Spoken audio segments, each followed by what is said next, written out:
The Shortest Day, celebrating the winter solstice.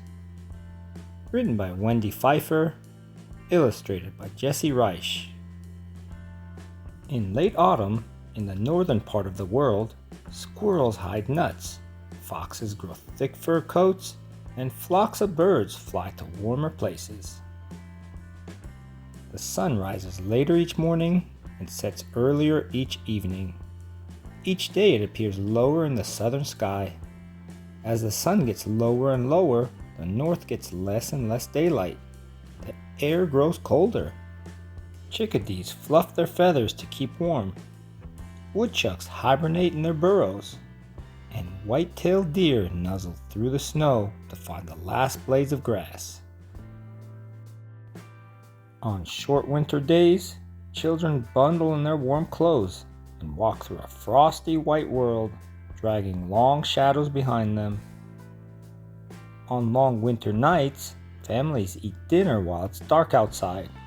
Children wonder when the days will get long again so they can play outside after dinner, like they did in summer. In the north, on or around December 21, the sun reaches its lowest point on the horizon, making that day the shortest day of the year. Like all days, December 21 has 24 hours, but it's called the shortest day because it has the fewest hours of daylight. The shortest day, called the winter solstice, is the beginning of winter, and in some places winter means cold, nose-nipping weather. The earth tilts as it moves around the sun. When the northern part of the earth tilts away from the sun, the north gets less heat and light than the southern part. Long ago, people didn't understand how the earth tilts and moves around the sun. They didn't understand why each day had less sunshine than the day before. Some believed that evil spirits made the sun go away. People feared that the sun wouldn't shine on them anymore, making their world cold and dreary dark. They needed the sun's warmth and light.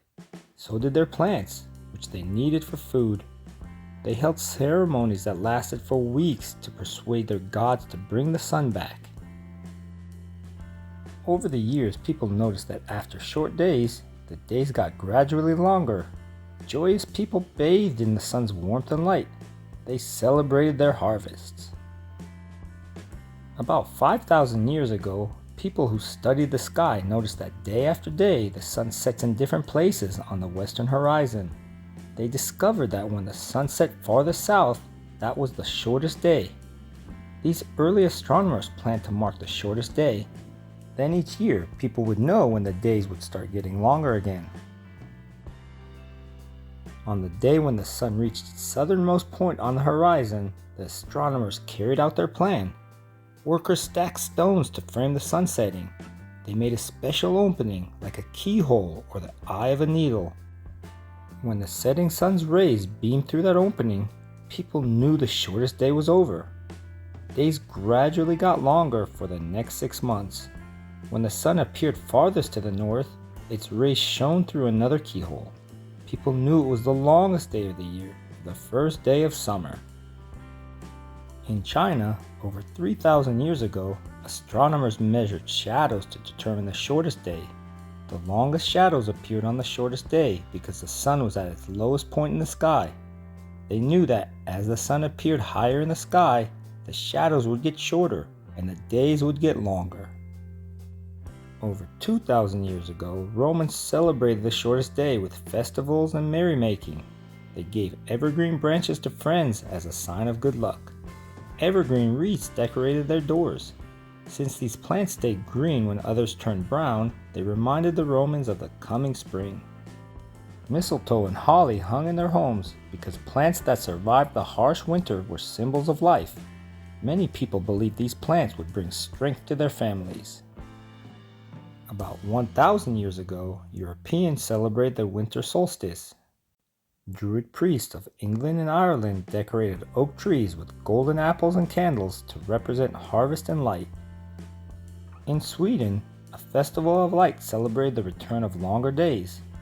On St. Lucia's Day, girls wore crowns of evergreens and candles to rekindle the sun's fire as they delivered warm buns to family and friends. Boys went from door to door singing to the neighbors for a few coins. Around the same time in history, the Incas of Peru marked the shortest day with a festival in honor of the sun. At dawn, when the sun first appeared, shouts of happiness rang out. Then the Incas used a shiny surface to reflect the sun's rays onto fluffy, dry cotton. The sun heated the cotton and made it burst into flames. They carried the fire to their temples and kept it burning on the altars all year because it came from one of their gods, the sun. Today, people still celebrate the beginning of winter by decorating their houses, lighting the darkness, gathering together, and exchanging gifts. They no longer worry that the sun will disappear forever. People know that days get colder when their part of the earth tilts away from the sun. They know that days get shorter when the sun appears lower in the sky. People celebrate the shortest day because longer days follow. Flocks of birds will return, seedling oak trees will sprout, and children can play outside after dinner. For more than 5,000 years, people have welcomed the winter solstice because it's a new beginning.